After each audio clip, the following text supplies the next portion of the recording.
भागवत महापुराण की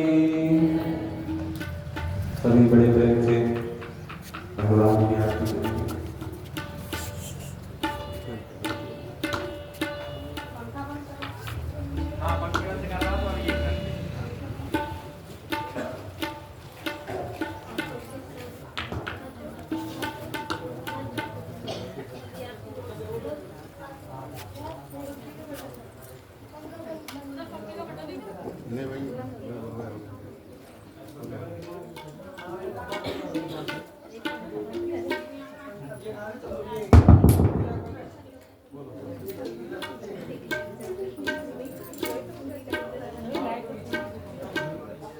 हेलो श्री राधे।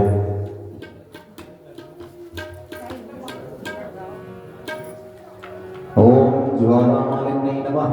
सर्वोपचारार्थे गन्धादिभिः सम्पूज्य कर्पूरगौरं करुणावतारं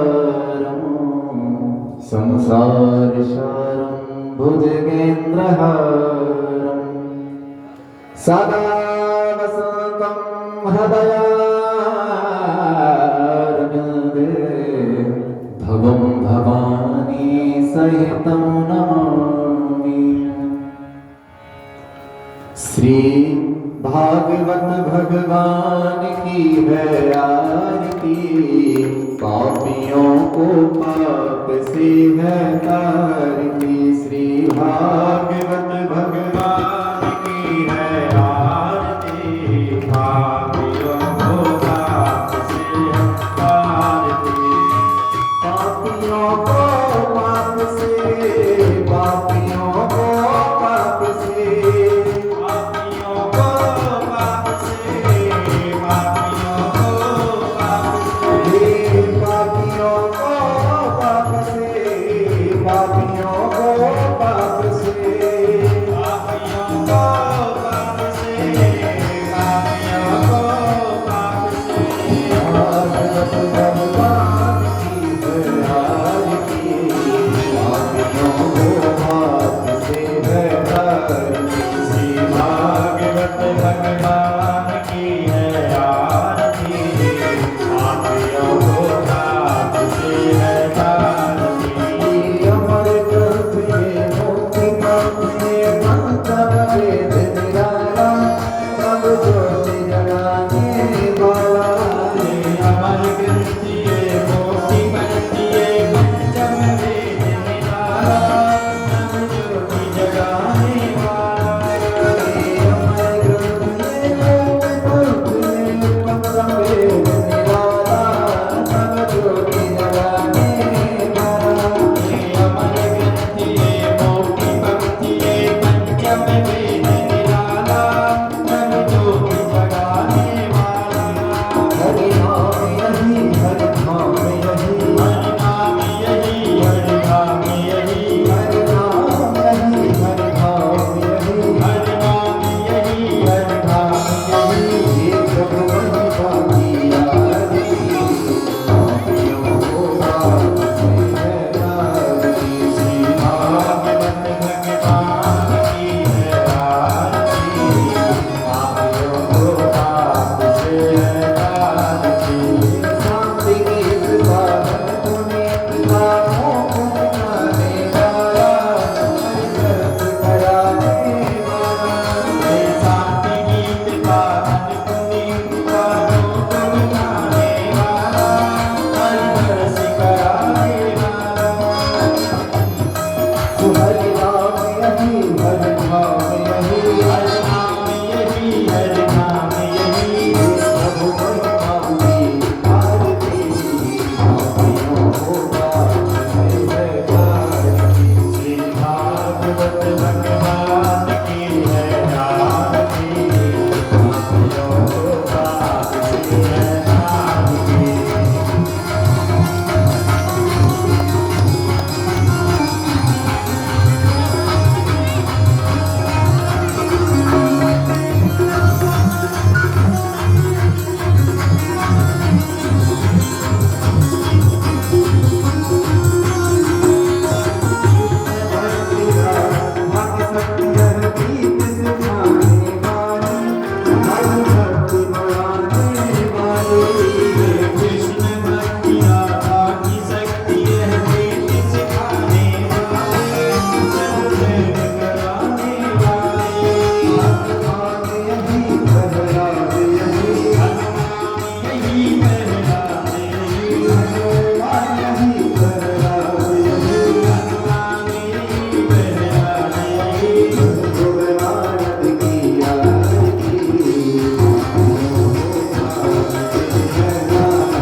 जलेन शीतलीकरणं पुष्पे देवाभिवन्दनम् आत्माभिवन्दनम् आशुस्वरं नीलाञ्जलीकरणं पुष्पाञ्जलिम् ॐ जगमेन जगमय दन्तदेवास्तानि धर्माणि प्रथमान्यासन्नाथेरनाकं महिमानः सुदन्तपूर्वे शाध्याः सन्ति देवाः ॐ एकदन्ताय नमः वक्रतुण्डाय धीमहि तन्नो दन्ती प्रचोदयात् ॐ कात्यायनी च विद्महे कन्याकुमारी च धीमहि तन्नो दुर्गा प्रचोदयात् ॐ नारायणाय विद्महे वासुदेवाय धीमहि तन्नो विष्णु प्रचोदयात् ॐ महालक्ष्मी च विद्महे विष्णुपत्न्यै च धीमहि तन्नो लक्ष्मी प्रचोदयात् ॐ देवकी नन्दनाय विद्महे राधावल्लभाय धीमहि तन्नः कृष्णः प्रचोदयात् ॐ कृष्णानुसुतायै च विद्महे कृष्णप्रियायै च धीमहि तन्नो राधा प्रचोदयात् चरणारविन्दे सुमन्त्रपुष्पाञ्जलिं समर्पयामि। पुष्पांजलि भगवान के चरणों में अर्पित कर दें और अपने ही स्थान पर ठाकुर जी की एक प्रतिमा कर लीजिएगा। ओम यानि कानि च पापानि जन्मान्तरकृतानि च तानि सर्वाणि नश्यन्तु दीक्षायां पदे पदे मंत्रहीनं क्रियाहीनं भक्तिहीनं श्रीसुराय पूजितं मया देव परिपूर्णं तदस्तु मे प्रार्थनापूर्वकं नमस्करोमि। बोलिए श्री गजानन गणपति महाराज की जगदम्ब मात की काशीपति विश्वनाथ भगवान की राधा रमण सरकार की श्रीमद्भागवत महापुराण की सद्गुरुदेव भगवान की नमः पार्वती पते हर हर महादेव जय जय श्री राम।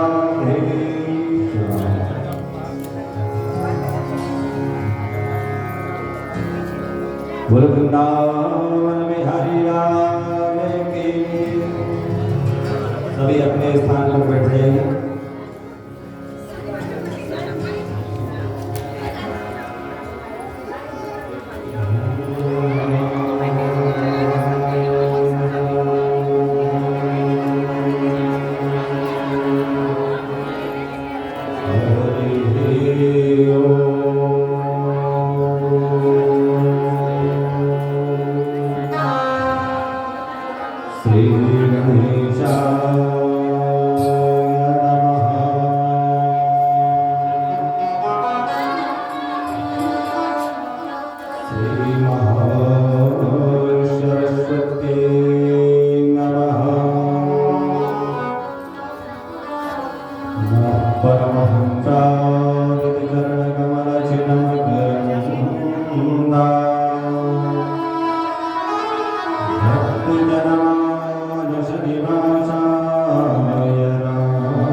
अस्मदाचार्यपर्यन्तां वन्दे गुरुपरम्पराम्।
सर्वप्रथम मन और वाणी को पवित्र करने के लिए कुछ पल भगवत नाम संकीर्तन, उसके बाद हम सब कथा में प्रवेश करेंगे। बड़े भाव से सभी गाते हुए। देखो भगवान का भैया सीटी बहुत मार रहा है साउंड से, पहले इसको करो।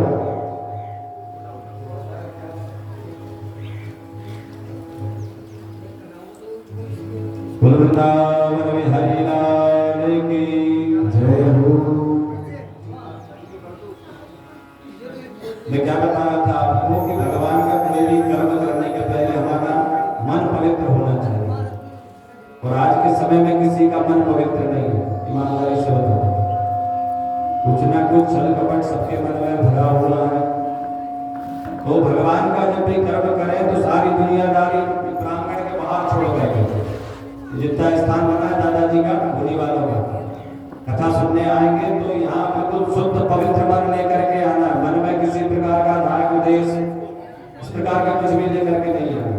अगर आ भी जाओगे तो कथा सुनोगे कोई मतलब नहीं, क्योंकि यहाँ जगह खाली होगी तो अभी तो कथा यहाँ पर भराएगी ना। इसको पूरा भरकर अगर लाओगे तो कथा कहाँ रखोगे। इसलिए सर्वप्रथम मन वाणी को पवित्र करने के लिए देखो एक वाणी दूसरी,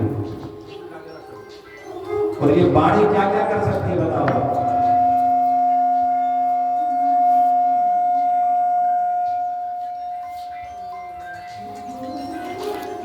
श्रीमद् भागवत महापुराण की जय हो।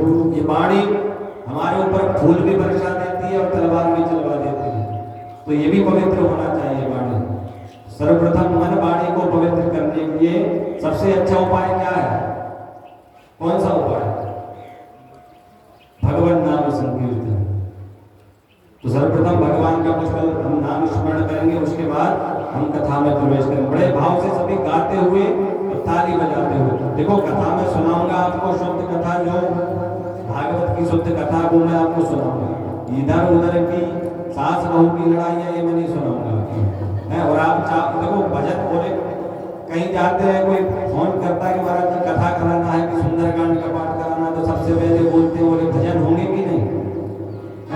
तो भजन के बिना भी आनंद नहीं आता। तो आप भजन प्रेमी है कि कथा प्रेमी? ईमानदारी से बताओ, हाथ उठा करके। तो कथा प्रेमी कौन कौन है और भजन के प्रेमी? देखो भजन भी सुनना चाहिए, पर हम 3-4 घंटे की कथा कर रहे हैं। अगर आप सोचो इसमें 2 घंटे भजन हो तो फिर कथा क्या होगा? तो भजन भी अगर सुनना है और आपको तो कथा के बाद, आरती के पहले, ठीक है। बीच कथा में जितने प्रसंग अनुसार ठाकुर जी की कृपा से जितने महाराज, हमें को देखो गाना भी नहीं आता। हाँ, हमें नहीं आता गाना। हमारे महाराज आए इसमें संगीतकार पंडित श्याम जी तिवारी, सबसे पहले इनका परिचय भी जरूरी है।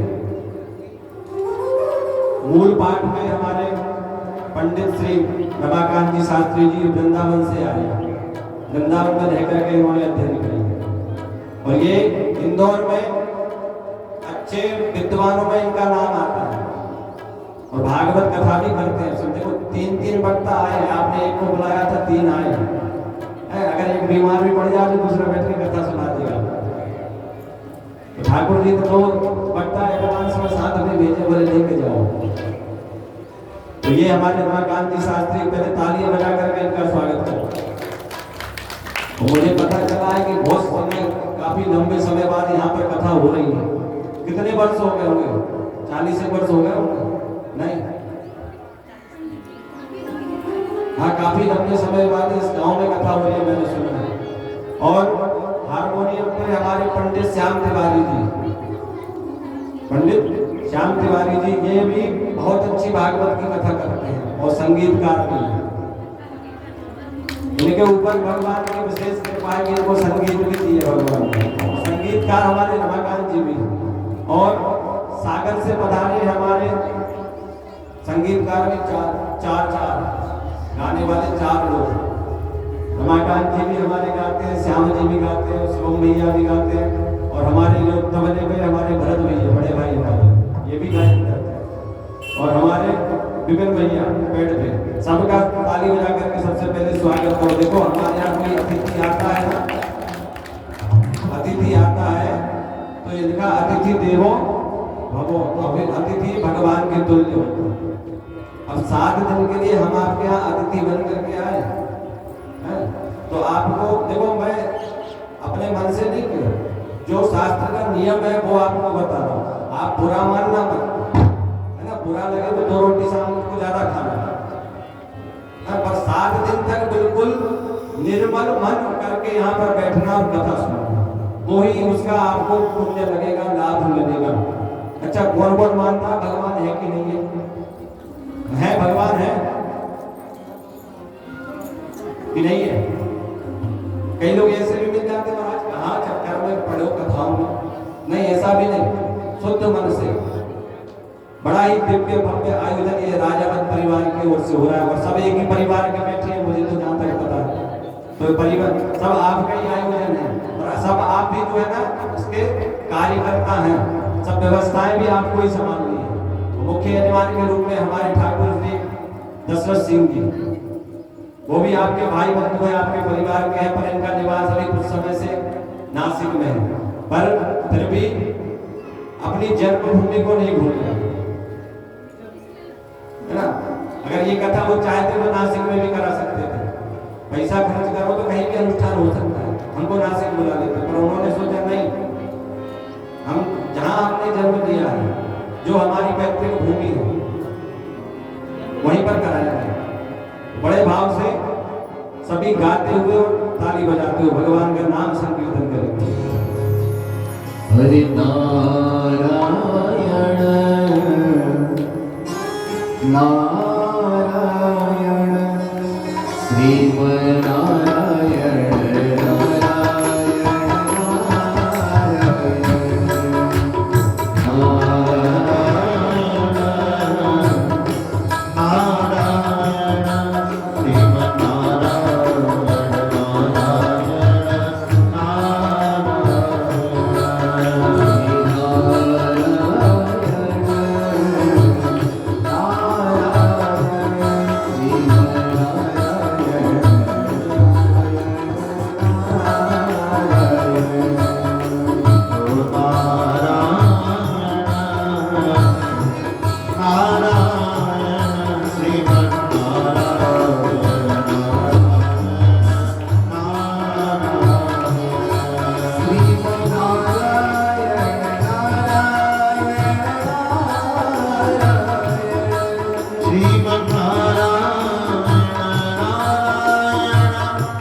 सच्चिदानन्दरूपाय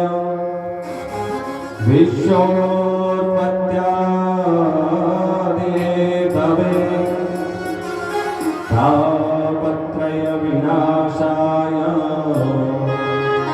श्रीकृष्णाय वयं नमः।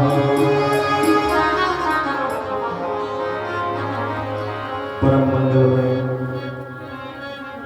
भगवत स्वरूप श्रीमद् भागवत महापुराण सप्ताह ज्ञान यज्ञ में पधारे हुए सभी भगवत चरण अनुरागी बंधुओं एवं भक्तिवती माता,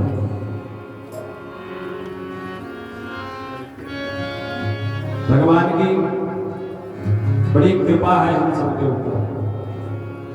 लक्ष्मी नारायण भगवान साक्षात यहाँ विराजमान है कई वर्षों से। दादा धूनी वाले यहाँ विराजमान हैं, भोलेनाथ जी भी हैं, हनुमान जी भी हैं, सबकी बड़ी कृपा है कि आज ये आयोजन इस गांव में हो रहा है और आपके परिवार में हो रहा है। तो भगवान की बड़ी कृपा है। भागवत कथा सुनने को कब मिलती है? जन्मांतरे भवे पुण्यम। एक जन्म के पुण्य नहीं, कई जन्मों के जब पुण्य उदय होते हैं तब जाकर के हमको भागवत की कथा सुनने को और कहने को मिलती है। आज भगवान की बड़ी विशेष कृपा है आपके ऊपर।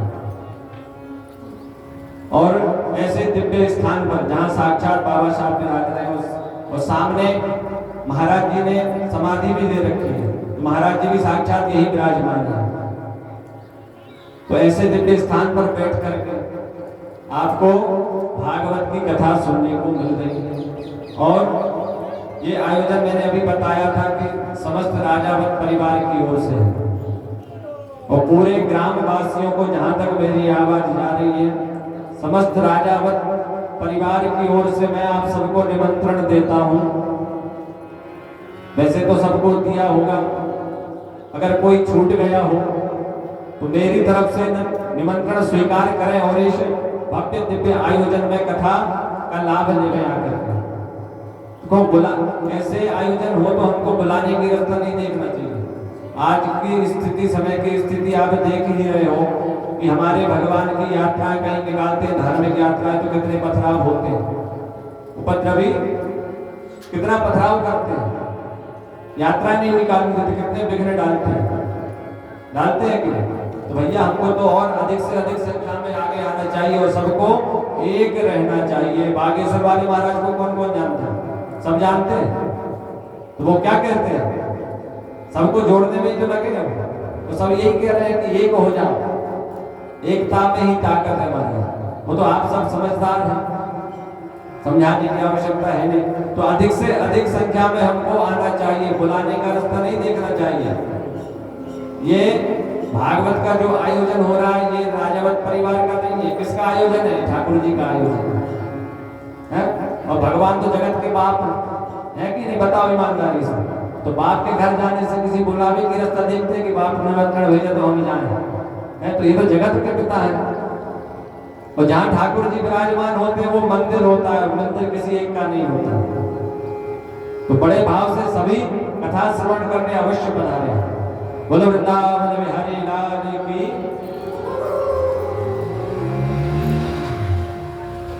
और देखो कथा सुनने बैठो ना, बीच बीच में राधे राधे जय श्री कृष्ण बोलना चाहिए। हम आपसे बोलवाते रहेंगे, क्योंकि दो विघ्न हमेशा आते हैं कथाओं में। कौन कौन से आते हैं? सबसे पहले जो है ना, निद्रा देवी आती है कि नहीं? कोई ना कोई एक ना एक आपको दिख जाएगा सोते हुए, तो बीच में राधे राधे बोलेंगे तो निद्रा क्या होगी, यहाँ से भाग जाएगा। और दूसरा क्या है? मन। हमारा जो मन है ये बड़ा चंचल। अभी बैठे यहाँ पर लगा खेत पे, फसल निकलेगी नहीं, गाड़ी में भराएगी नहीं, बाजार पहुंचेगी नहीं। बोलो राधे राधे। अच्छा सही कह रहा हूँ, देखो बुरा मत मानो। कुछ समय जैसे तुलसीदास जी तो कहते हैं कि एक घड़ी आधी घड़ी, और आधी में भी बुनियाद तुलसी संगत साधु की और हरे कोटि अपराध। हमको सत्संग करना चाहिए। कितनी छूट दे दी कि एक घड़ी नहीं कर पा रहे तो आधी घड़ी कर लो, है? जब आधी घड़ी भी नहीं कर पा रहे तो आधी में से आधी तो कर लोगे। 24 घंटे का हमारे पास समय है, दिन भर काम ही काम तो करना, जीवन भर लगा रहता है। तो 2-3 घंटे कम से कम हमको निकालना चाहिए। विशेष आयोजन हो रहा है तो 3-4 घंटे तो बिल्कुल घर पे ध्यान ही मत दो, यही दिमाग लगाओ, यही मन लगाओ। तो ये भी बहुत जरूरी है। देखो मनुष्य तन अगर पाया है तो भजन और भोजन दोनों जरूरी है। बताओ ईमानदारी से, है कि नहीं? आप जरा सिर हिलाया करो वहां पे। भोजन और भजन दोनों जरूरी है। और भोजन में एक मात्रा लगी है, काय की मात्रा? भो। और भजन में कोई मात्रा नहीं। तो मात्रा इसलिए लगी है कि भोजन भैया एक मात्रा में करना चाहिए। भोजन करने की भी एक लिमिट होती है, मात्रा होती है। तो भोजन हमको मात्रा में करना चाहिए। अगर ज्यादा भोजन कर लोगे तो बीमार पड़ जाओगे, होगा कि नहीं? पर भजन में कोई मात्रा नहीं है। भगवान का भजन तो आप जितना कर सको उतना ही आपको आनंद आएगा। बड़ा ही दिव्य भक्ति आयोजन। देखो भगवान ने हम सबके कल्याण के लिए दो दिव्य धाराओं को प्रकट किया है, दो गंगाओं को प्रकट किया है। कौन कौन सी गंगा? पहली गंगा कौन सी? भागीरथी गंगा। गंगा जी को भागीरथ जी लाए थे कि अपने पूर्वजों का उद्धार कराने के लिए। सगर ने 60,000 पुत्रों को, सगर के 60,000 पुत्रों को श्राप लगा था, तो उनका उद्धार करने के लिए राग बने पड़े थे, तो भगीरथ जी तपस्या कर करके गंगा जी को लाए थे। तो पहली कौन सी है? भागीरथी गंगा। और दूसरी कौन सी है? भागवत की ज्ञान गंगा। ये दोनों भगवान के, भागीरथी गंगा भगवान के चरणों से प्रकट हुई है और भागवत की ज्ञान गंगा भगवान के मुख से प्रकट हुई है। ये चतुश्लोकी भागवत आपने सुना होगा, तो ये वही तो है जो भगवान ने ब्रह्मा जी को सुनाई थी। तो व्यास जी ने उसी में खाद पानी देकर के उसको बड़ा वृक्ष बना दिया, 18,000 श्लोकों का दिव्य ग्रंथ तैयार कर दिया। और दोनों ही गंगाएं श्रेष्ठ हैं। दोनों गंगाएं क्या करती हैं बताओ? हम सबका कल्याण ही करती है कि नहीं? अभी 144 साल बाद कुंभ लगा था प्रयागराज में, देखो महाराज कितनी भीड़। काय के लिए लोग इतने जा रहे हैं? हमारा कल्याण हो जाए, हमारे पाप धुल जाए। दोनों ही गंगाएं श्रेष्ठ है। अब इसमें से कोई हमसे कहे कि महाराज आप ये बताओ कि छोटी कौन है, इसमें बड़ी कौन है? महत्व दोनों में से किसका ज्यादा है बताओ? कल्याण दोनों ही करते हैं, पर इसमें से श्रेष्ठ कौन है? बताओ आप कौन श्रेष्ठ होगा? वैसे तो देखो देखा जाए तो भागवत की जो ज्ञान गंगा है भगवान के मुख से निकली है और भागीरथी गंगा भगवान के चरणों से निकली है। तो चरणों की अपेक्षा मुख का उच्च स्थान होता है, श्रेष्ठ माना जाता है। तो इस हिसाब से देखा जाए तो कौन सी गंगा श्रेष्ठ है? भागवत की ज्ञान गंगा श्रेष्ठ है। वैसे तो भगवान के हर चरण दिव्य है, चिंतनीय वंदनीय है, उनका हमको ध्यान करना चाहिए। और जब ध्यान लगाते हैं तो किसका ध्यान लगाते हैं? भगवान के श्री चरणों का। ध्येयं सदा परिभवं नवमीष्टलोभं तीर्थास्पदं शिव विरंजन तम शरणं। शिव विरंज भी जिन चरणों का ध्यान करते हैं तो वो चरण भी तो श्रेष्ठ होंगे कि नहीं? और गंगा जी की जो भागीरथी जो गंगा है उनका तो इतना कहना है कि महाराज आप 100 योजन दूर बैठ करके अगर आप उनका नाम स्मरण भी कर लोगे तो भी आपका कल्याण हो जाएगा, सारे पाप उसी समय नष्ट हो जाएंगे। गंगा गंगे ते यू ब्रुवात योजनानां सतैरपि मुच्यतो सर्व पापेभ्यो विष्णु लोकम सगच्छति। 100 योजन दूर बैठ करके अगर एक बार कोई गंगा का स्मरण कर ले तो उसके सारे पाप समाप्त हो जाते हैं, विष्णु लोकम सगच्छति। तो इतनी श्रेष्ठ है भागीरथी गंगा। पर उस गंगा जी में आपको डुबकी लगाने कहाँ जाना पड़ेगा बताओ? प्रयागराज जाना पड़ेगा, काशी बनारस जाना पड़ेगा, जाना पड़ेगा कि वो आपको घर नहवाने आएगी, घर में स्नान कराने गंगा जी। अब इधर आती हो तो आपको पता नहीं, हमारे यहाँ तो नहीं जाती, आती है तो आपको ही चल करके जाना पड़ेगा उस गंगा के पास, तो आपका कल्याण होगा उसमें डुबकी लगाने के लिए। पर भागवत की ज्ञान गंगा ऐसी है, इसको तो आप कहीं भी ले जाओ, जहां आपकी मर्जी हो वहां ले जाओ। आज यहाँ पर आ गई। तो इस हिसाब से देखा जाए तो भागवत की ज्ञान गंगा श्रेष्ठ है। और भागीरथी गंगा में आप नहाने जाते हो, डुबकी मारने जाते हो, तुम्हारा जितना तैरना आता है उतना ही अंदर जाते हैं। कहते हैं भैया ध्यान रखना बहुत गहरा है, तैरना आता है कि नहीं, तो उसमें खतरा रहता है कि नहीं?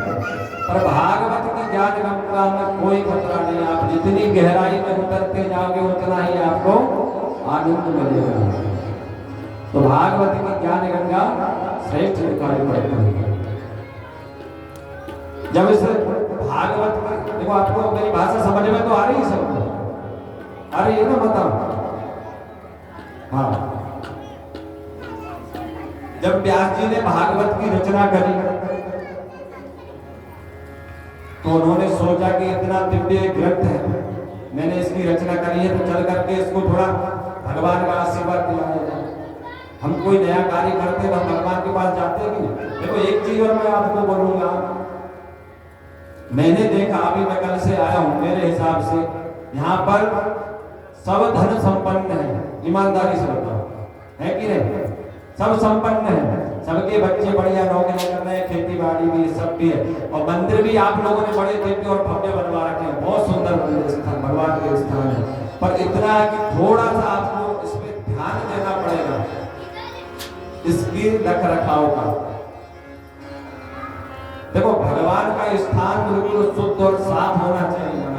अगर देखो हम आए थे तो हमने देखा कि सब दूर ऐसे जाने लग रहे हैं कि महाराज बकरियां बड़ी बड़ी बकरी हो रहे थे उसमें। तो इस चीज का तो हमको ध्यान रखें, क्योंकि देखो हमको चलाने वाले वही है कि नहीं? ईमानदारी से बताओ, वो यहाँ बैठे हैं तो सब बढ़िया है सबका, और उसकी कृपा है जो आज हम बैठ करके कथा सुन रहे हैं, है कि नहीं? तो इसका तो विशेष ध्यान रखना। सबसे पहला स्थान किसका होना चाहिए? भगवान का। कोई भी काम करो तो जब हम अच्छा काम करते हैं तो किसको स्मरण करते हैं? भगवान को करते हैं ना। तो भैया उनका तो आपको विशेष ध्यान रखना। साफ सफाई का, अगर यहाँ जाले लग रहे हैं तो फिर लोगों की बुद्धि में भी जाले लगने शुरू हो जाते हैं। बोलो राधे राधे। तो विशेष ध्यान रखें उन सब चीजों का। बोलो वृंदावन हरि लाल की। सही कह रहा हूँ मुझे ईमानदारी से। जो भी यहाँ के सेवादार हैं, पुजारी जी हैं, और दो चार लोग भक्त लोग साथ में हो जाए तो बढ़िया, रोज साफ सफाई हो जाए, विधिविधान से उनका पूजन हो जाए। बस भगवान इतना ही तो चाहते हैं आपसे। तो ये थोड़ी ना कह रहा है कि तुम एक क्विंटल गेहूं ला के दे दो मुझे, कि 1000 रुपए दे दो। मांग रहा है किसी से? कुछ नहीं मांग रहा है, उनके पास तो नहीं है, वही तो हमको देने वाले हैं। हम उनको क्या देंगे? वो बस यही चाहते हैं कि विधि विधान से अगर आपने हमको बिठाया है यहाँ पे, तो विधि विधान से हमारा पूजन पाठ तो कर लो। वो भी आपके लिए आके यहाँ बैठे। आप पूजन नहीं करोगे तो उनका कुछ नहीं होना। हमारे जैसे करोड़ों हैं, उनको हमारी आवश्यकता नहीं है। आवश्यकता उनको किसकी है? किसको उनकी आवश्यकता है? हमको उनकी आवश्यकता है। तो इस चीज पर विशेष ध्यान दें। और कोई मेरी बात पर अगर 7 दिन तक मैं यहाँ कथा बांटूंगा और जो भी बोलने में कुछ आ जाए तो मैं पहले ही क्षमा मांग लेता हूँ हाथ जोड़ करके सबसे। बुरा मानना मत किसी बात का। मैं गलत कुछ कहूंगा नहीं, जो शास्त्र सम्मत होगा, जो नीति का विधान होगा वही मैं कहूंगा। और हमारा काम ही कहने का, क्या करें? हम नहीं कहेंगे तो फिर कहेगा कौन? सब यही सोच लेंगे। अगर देखो डर के मारे हम झूठ बोलने लग जाए, झूठी प्रशंसा करने लग जाए तो महाराज क्या होगा? हमारा काम सत्य कहने का।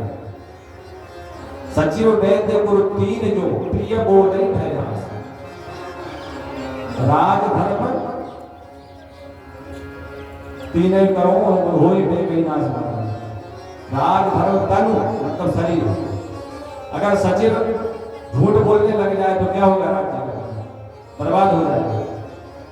वैद्य डॉक्टर अगर आपके डर से झूठ बोलने लग जाए, आप बोलोगे कड़वी दवाई दे, वो आपके डर के मारे आपको मीठी मीठी दवाई देने लगे तो आपका स्वास्थ्य ठीक होगा क्या?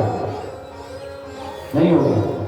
और सचिव वैद्य और गुरु अगर चेले के डर से अगर झूठ बोलने लग जाए, झूठी प्रशंसा करने लग जाए तो उसका कल्याण होगा क्या? यजमान का नहीं होगा। तो इसलिए मैं पहले ही आप सबसे क्षमा मांग लेता हूँ। मन में किसी प्रकार का कोई बैर रखना नहीं किसी से। बड़े आनंद के साथ 7 दिन का ये यहाँ पर भगवान का बड़ा ही भव्य, ये बहुत बड़ा आयोजन है भागवत। मैंने अभी बताया कि कई जन्मों के पुण्योदय होते हैं तब जाकर के भागवत सुनने को मिलती। और आप बड़े सौभाग्यशाली हैं आप सब। बोलो वृंदावन हरि लाल की।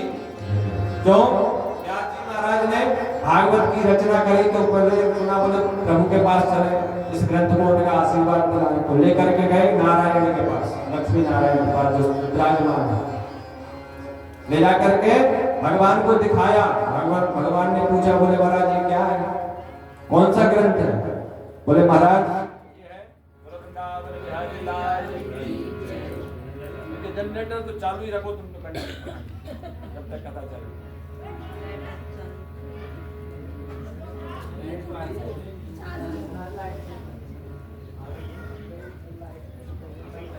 चार्जिंग वाला